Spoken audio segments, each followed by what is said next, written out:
sonographers were in high demand now, especially with COVID happening. We definitely are right at the front lines, and I'm really grateful for this opportunity, and I couldn't have done it without SUI. As cheesy as that sounds, it's absolutely true. Hi, I'm Precious Joice, and I am a recent graduate of the Diagnostic Medical Sonography Program Advanced. It was a long and thought out process. I actually have a degree, 2 degrees in psychology, and I was a social worker for 16 years and decided I needed a career change. And I've always had the seed planted when I was younger, as my dad was an x-ray technician. And he took us along with him to work. So I guess that kind of just planted the seeds at a young age. And then as I got older and was looking for a new career, it was suggested to me, why not do something in the imaging field? And after doing my research, I realized, it's a good program. The pay is really well for financial stability in the future. And I really like the fact that I can still have that connection with the patients and not have to do so much paperwork as if I was a social worker. So it just seemed to check all my boxes.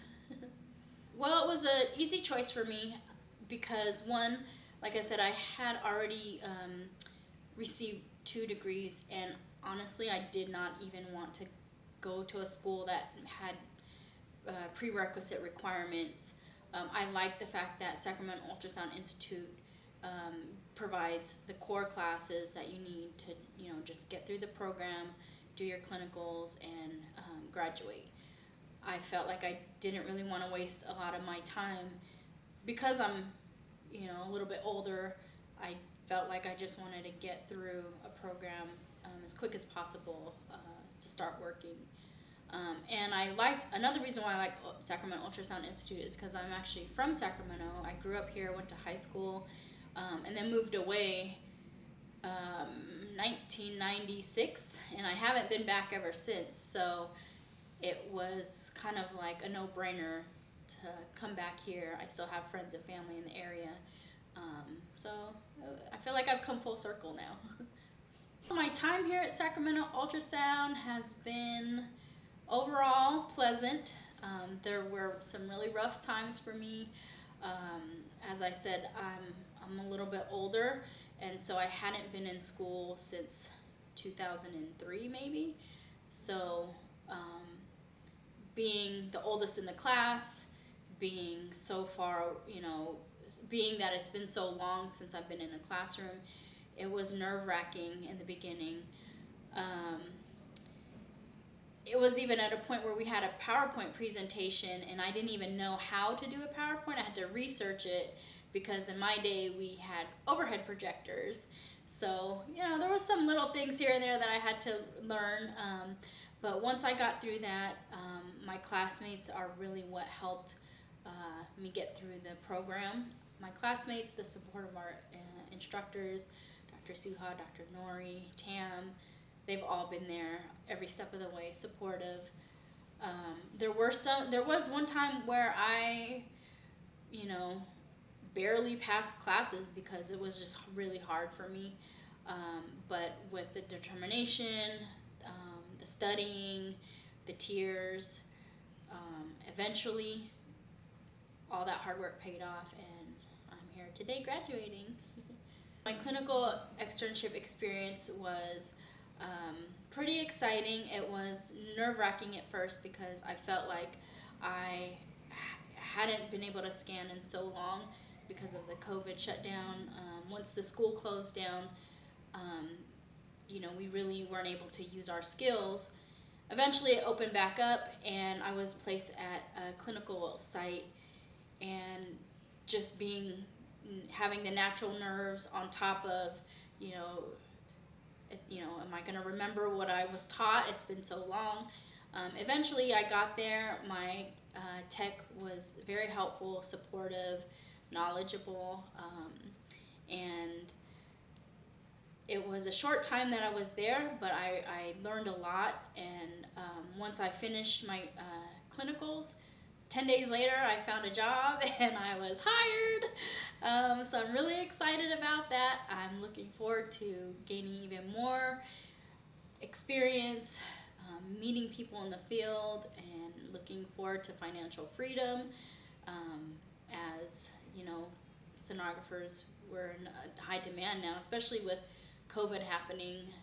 We definitely are right at the front lines, and I'm really grateful for this opportunity, and I couldn't have done it without SUI. As cheesy as that sounds, it's absolutely true. Tips that I would give for someone coming into a program like this: definitely do your research about the program and what's expected of you. Also, do your research about what the job market is going to be like when you graduate. What are the requirements that you're going to need to be able to apply for the jobs? Meaning looking at the ARDMS website and seeing what route you'll need to take to get your board exams.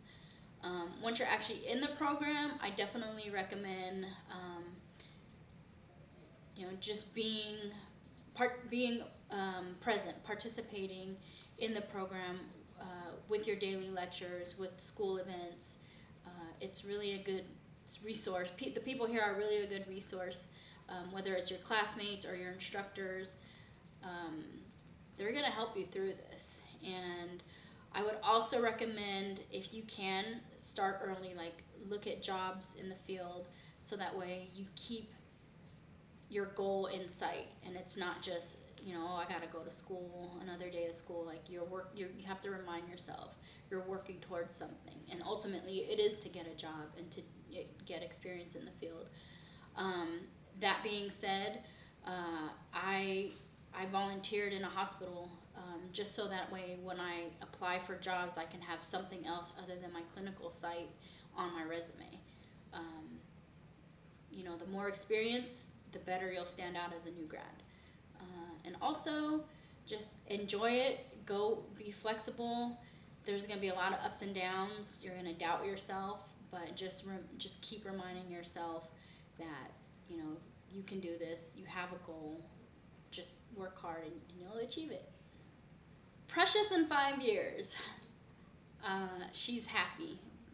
That's work-life balance. She's happy. I think that when I envision my future, I originally saw myself as wanting to do travel sonography, but as I got more experience at my clinical site, I was able to practice pediatric sonography, pediatric echo, and that never crossed my mind before, but once I was open to that, now I'm thinking, I would like to do that in the future.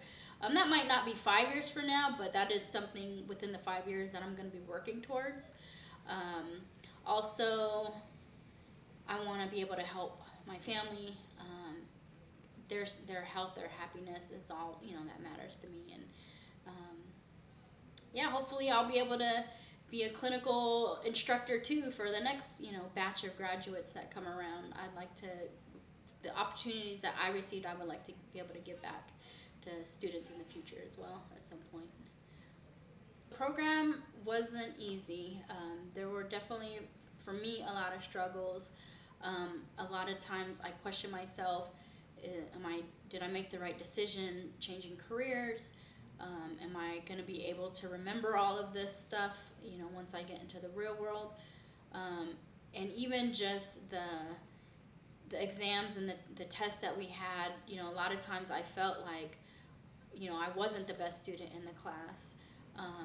And in a way it motivated me more, because I felt like, okay, if I failed at this final exam, what do I have to do to make sure this doesn't happen again? And it was failing that exam was kind of the fire that I needed to get me going, because when you're in a 2-year program, when you're getting close to the end, we all know about senioritis and that feeling that we get, like I just want to be done. And sometimes that can really take a toll, especially when you have other things in your life going on. But if you are able to fail and bring yourself back up and keep moving forward and learn from that setback, then that's okay. Because in the real world, you're gonna have your ups and down days as well. And you can't, when you have your down days, you can't just stay down. You have to, pick yourself up, figure out what you can do better next time, and just move forward. So the program here was not easy. It definitely takes a toll on you, but it is possible. It is doable. And once you finish, it's going to be like the best feeling in the